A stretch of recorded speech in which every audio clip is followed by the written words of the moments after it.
여러분 안녕하십니까? 광주 MBC 뉴스투데이 시작합니다. 먼저 오늘의 주요 뉴스입니다. 내년도 광주시 정부 예산이 올해보다 5.8% 늘어난 3조 3,200억 원이 반영됐습니다. 몇몇 주요 사업들이 반영되지 않았는데 광주시는 정부와 정치권을 설득해 나간다는 계획입니다. 서로 다른 얼굴과 몸사진을 합성해 만든 딥페이크 음란물과 관련해 광주 전남에서도 공포가 확산하고 있습니다. 광주시와 전남도 교육청이 대책 마련에 나섰습니다. 조선대학교 학내 갈등 수위가 점차 높아지고 있습니다. 비대위와 조선대 이사회 측이 대학 운영 문제를 놓고 반목하고 있습니다. 지난 2020년 태풍 마이삭으로 산사태가 발생한 강원도 영동선 철로 피해 현장 복구가 마무리됐지만 여전히 주변 계곡에 토석이 흘러내려 안전을 위협하고 있습니다. 광주시의 내년도 살림을 위한 사업비 3조 3,200억 원이 정부 예산안에 반영됐습니다. 인공지능과 미래차 등 지역의 미래 먹거리를 위한 사업들이 포함됐는데요. 몇 가지 주요 사업들은 빠진 상황이어서 정부와 정치권을 설득해 확보해야 합니다. 보도에 김초롱 기자입니다. 내년 정부 예산안에 광주시 사업비 3조 3,244억 원이 반영됐습니다.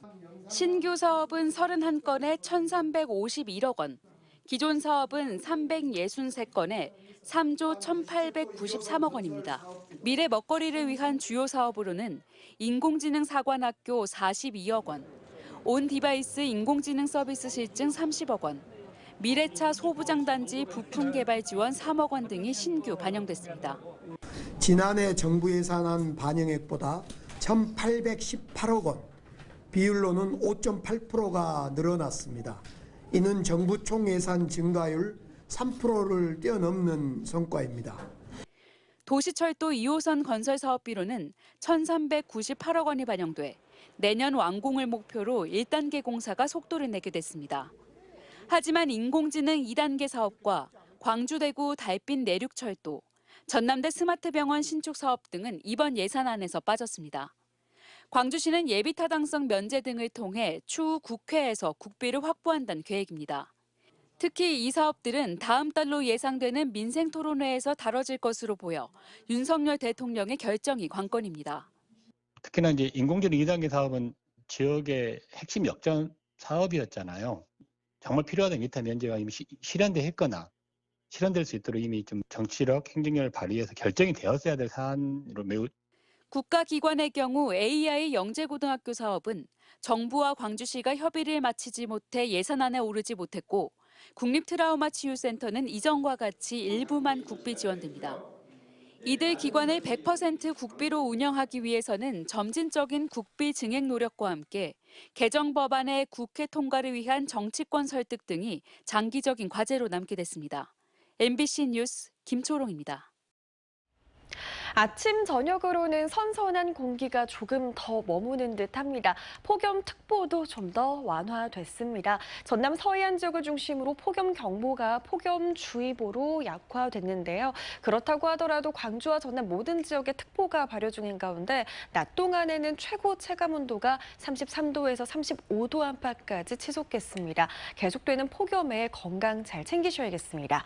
현재 하늘 모습 보시면 구름 많이 지나고 있습니다. 오늘 대체로 흐린 날씨가 예상되고요. 일부 지역에서는 비가 내릴 수 있겠습니다. 광주와 전남에 예상되는 강수량은 5에서 40mm 가량입니다. 한편 제10호 태풍 산산의 간접적인 영향으로 남해안 지역에서는 바람이 강하게 불겠습니다. 시속 55km 안팎의 바람으로 시작해 오늘 늦은 밤부터는 순간 풍속이 시속 70km에 달하는 매우 거센 바람이 불겠습니다. 시설물 대비 미리 잘 해두셔야겠습니다. 날씨 정보였습니다. SNS에 사람의 얼굴과 음란물 사진을 합성해 유포하는 딥페이크 음란물 피해 공포가 광주 전남 지역에서도 확산하고 있습니다. 경찰에는 피해 신고가 잇따르고 있는데요. 광주시 교육청과 전남도 교육청은 대책 마련에 나섰습니다. 김영창 기자가 보도합니다. 전국적으로 딥페이크 음란물에 대한 공포가 학생들을 중심으로 확산 중인 가운데 광주에서도 관련 피해 신고가 처음으로 접수됐습니다. 10대 여고생은 또래 남학생이 자신의 사진을 이용한 음란물을 휴대전화에 지니고 있는 것 같다며 경찰에 신고했습니다. 최근 딥페이크 논란이 확산하자 신고한 것으로 알려졌는데 경찰은 가해자로 지목된 남학생의 신원을 확인해 사실관계 여부를 확인할 예정입니다. 피해 신고가 들어와서 저희가 사실관계를 지금 확인하고 있습니다. 비슷한 신고는 전남경찰청에도 2건 접수됐습니다. 이 밖에도 SNS상에 드는 딥페이크 피해가 신고된 학교 명단이라는 출처불명의 지도가 떠돌고 있습니다. 학생들은 자신들의 SNS 계정에서 사진을 삭제하거나 계정을 비공개로 돌리는 등 공포에 떨고 있습니다. 사실 여부를 확인하고 그 다음에 저희가 이 부분이 사실 여부로 드러나면 그 부분에 대해서는 저희들이 대응을 하겠죠. 학생들이 동요하자 시도교육청도 대책 마련에 나섰습니다. 광주시 교육청과 전남도 교육청은 누리집에 디지털 성범죄 피해자 신고센터를 운영하는 한편 일선 학교를 대상으로 피해 신고 접수 여부 등을 확인할 방침입니다. 한편 경찰은 딥페이크 음란물을 제작하거나 유포한 경우는 물론 단순 소지하거나 시청한 경우에도 처벌 대상이 된다며 적극적인 신고를 당부했습니다. MBC 뉴스 김영창입니다. 조선대학교 학내 갈등의 수위가 높아지고 있습니다. 범조선인 비상대책위원회는 새학기의 시작과 함께 이사진 퇴진운동의 수위를 높이겠다고 결의했고 이사회 측이 비대위의 주장을 조목조목 반박하고 나섰습니다. 이재원 기자가 보도합니다. 총동창회와 교수평의회 등 11개 단체가 참여하는 범조선인 비상대책위원회.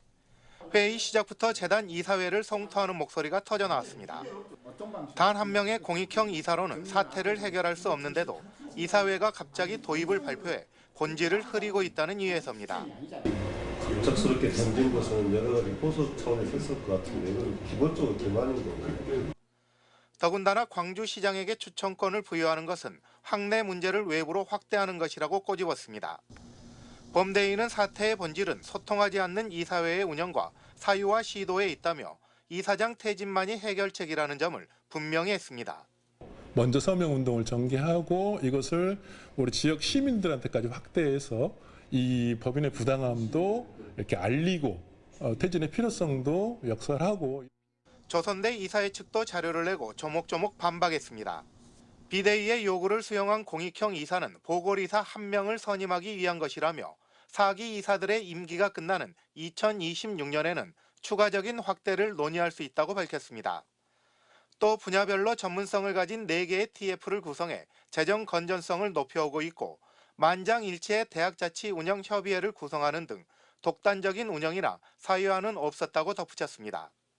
하지만 범대위는 새학기가 시작되는 다음 달부터 천막농성과 함께 이사장 퇴진 서명운동에 나서기로 하는 등 학내 갈등의 수위는 점점 높아지고 있습니다. MBC 뉴스 이재원입니다. 일본 사도광산 등을 운영한 옛 미쓰비시 광업의 여러 탄광 사업장에서 강제 노동한 피해자들의 유족이 손해배상 소송에서 일부 승소했습니다. 광주지법 제11민사부 유상호 부장판사는 강제동원 피해자 고 이상업 씨의 유족 등 9명이 옛 미쓰비시 광업을 상대로 제기한 손해배상 소송에서 원고 측 6명의 일부 승소 판결을, 나머지 3명에 대해선 청구 기각 판결을 내렸습니다. 재판부는 승소 원고 6명 가운데 4명에게는 1억 원씩을, 나머지 원고 2명은 상속분에 해당하는 1,600여만 원과 7,600여만 원을 각각 배상하라고 주문했습니다. 광주 도심의 5.18 민주화 운동을 왜곡하는 현수막을 내건 정치인과 정당이 고발당했습니다. 광주시와 5.18 기념재단은 어제 민경욱 가가호 공명선거 대한당 창당준비위원장과 이 정당을 5.18에 대한 허위 사실을 유포한 혐의로 고발했다고 밝혔습니다. 재단은 5.18에 북한군이 개입했다는 등 허위로 판결된 내용이 여전히 되풀이되고 있다며 5.18 정신을 헌법에 수록해 왜곡과 폄훼를 근본적으로 막아야 한다고 말했습니다.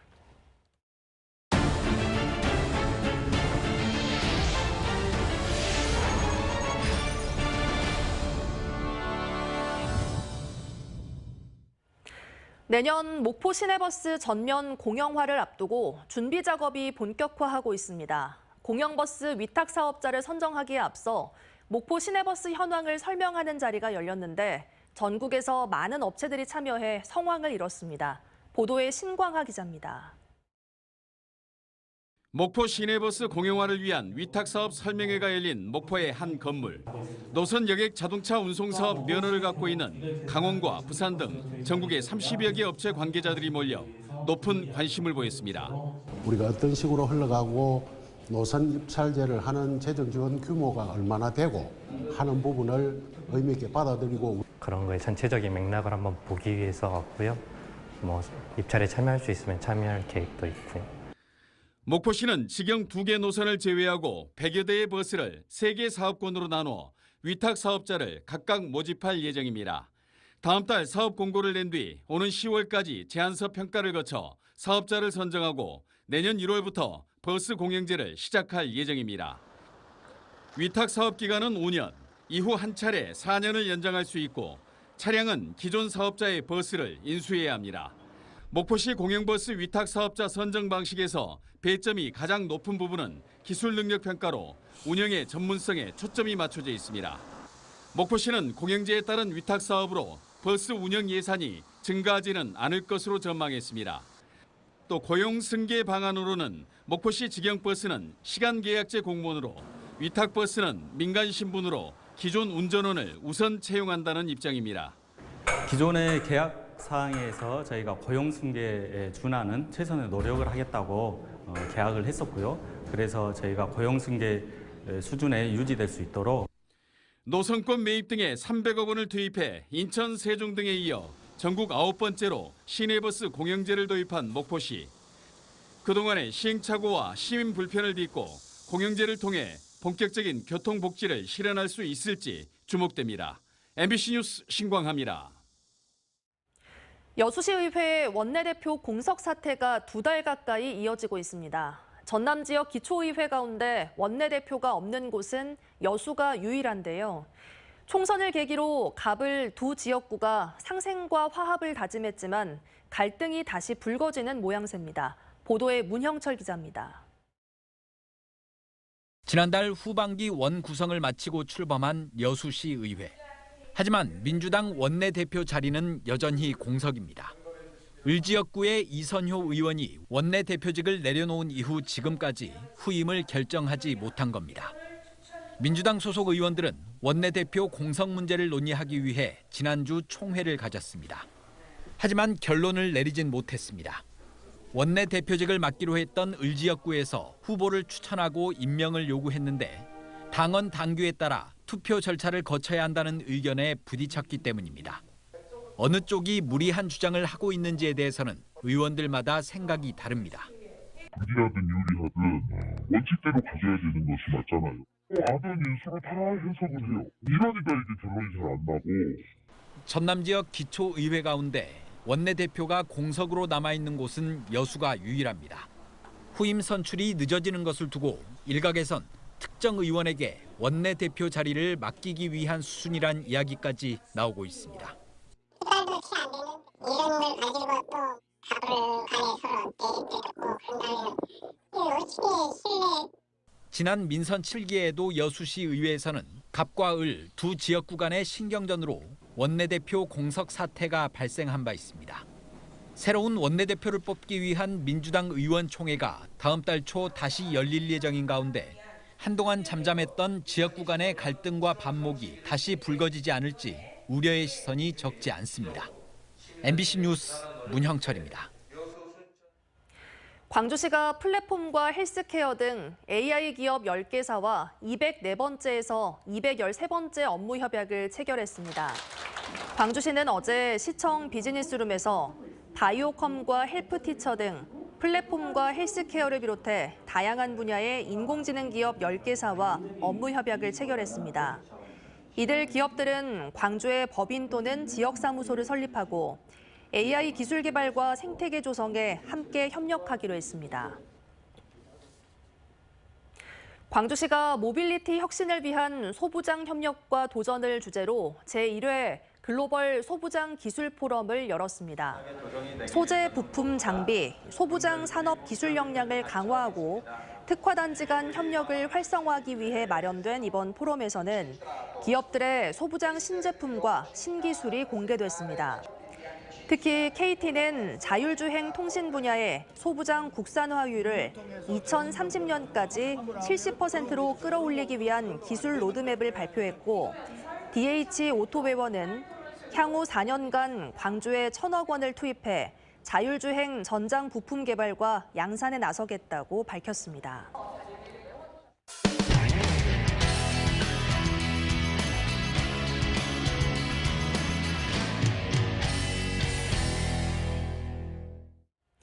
지난 2020년 태풍 마이삭으로 한전 송전탑 설치 공사 현장에 산사태가 발생해 영동선 철로를 덮치는 피해가 있었는데요.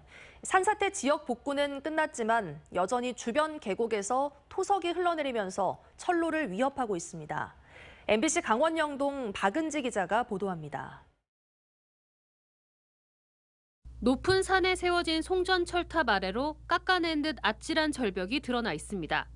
2020년 9월 태풍 마이삭에 영동선 철로를 덮쳤던 국유지 산사태 현장입니다.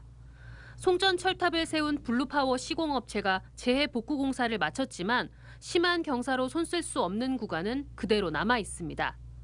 산림청은 매년 장마철 이전에 업체의 현장 점검 결과를 받아 관리 중이고 아직까지 큰 문제는 없다고 설명합니다. 하지만 2020년 당시 열흘 이상 열차 운행이 마비됐던 철도공사의 입장은 좀 다릅니다. 산사태 직접 피해 지역에 대한 재복구 사업은 완료됐지만 주변의 계곡부에서 토석류가 계속 흘러내려오고 있는 것으로 알려졌습니다. 철도공사는 사방댐 같은 재해 예방 시설이 필요하다며 6월에 산림청 전문가들과 함께 현장 회의를 열기도 했습니다. 지난해도 토사 피해를 입어 철로 주변에 응급 조치를 했다며 근본 대책이 필요하다는 겁니다.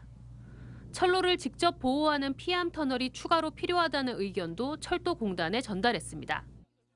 중간 부분에 소층이 그대로 이제 드러나 있어서 아래쪽은 그래도 좀 낙석 방지망이 돼 있는데 중간이 없으니까 이제 좀 철도공사에서도 이게 걱정이다라고 해서 산림청은 현재 재해 예방 사업에 대한 타당성 조사 평가 용역을 진행 중이고 11월쯤 결론이 날 것이라고 설명했습니다.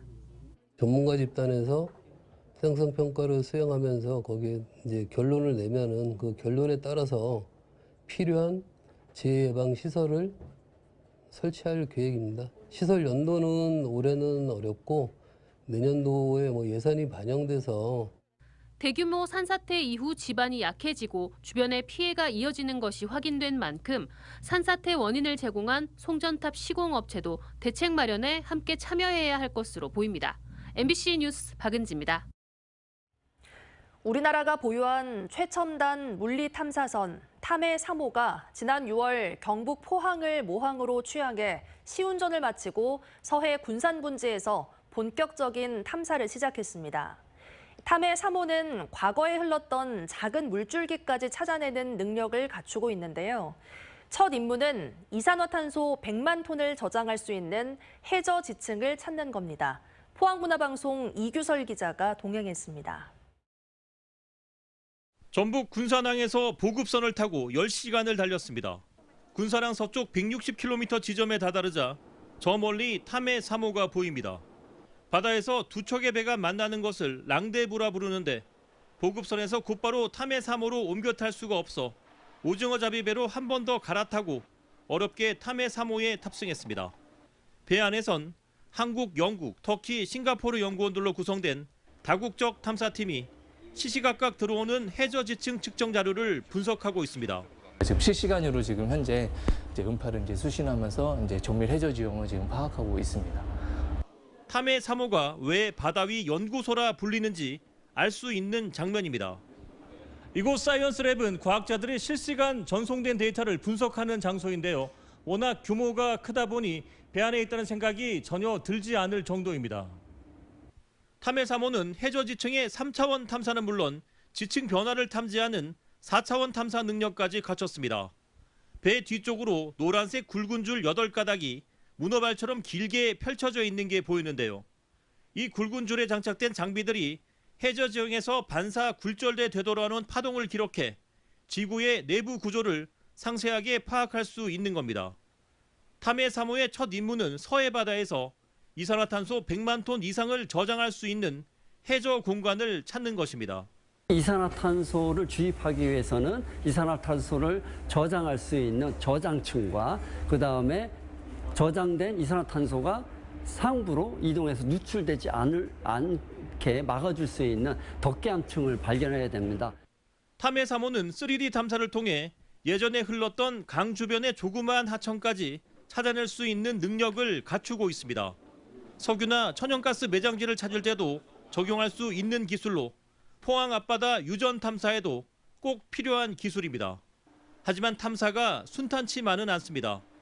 탐사 장비에 해양 쓰레기와 폐 그물이 걸리면 보트를 타고 나가 제거해야 하고 최근 서해에 여름 오징어 어장이 형성되면서 어선을 피해 수시로 탐사 장소를 바꿔야 합니다.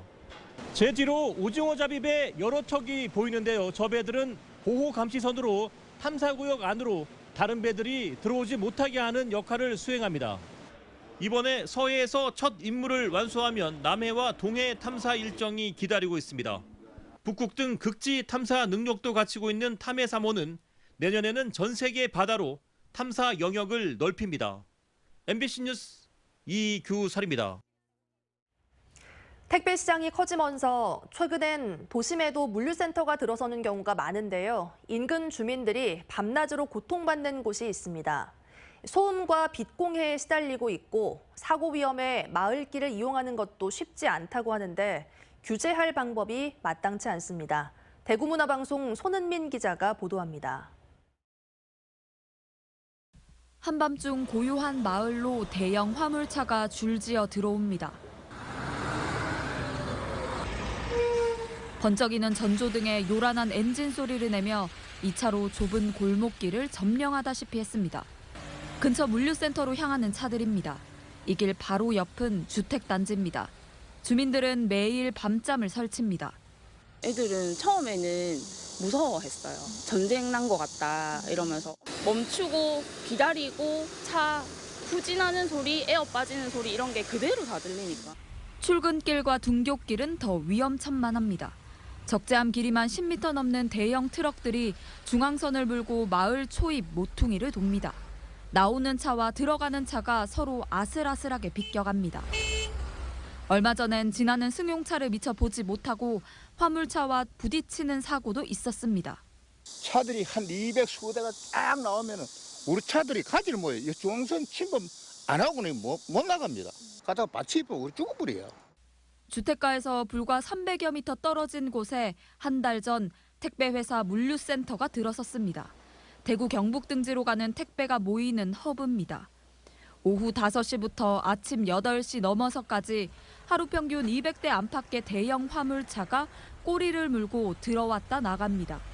주민들은 8, 9m 폭의 진입로뿐인 주택가 코앞에 어떻게 물류센터가 들어올 수 있냐고 반발하고 있습니다. 진짜 좁아요. 도로에 차가 지나가면 뒤로 몸을 피하는 데도 다. 도로 폭 좁은데 그 큰 차가 왜 이 허가를 내렸네. 지자체도 난감합니다.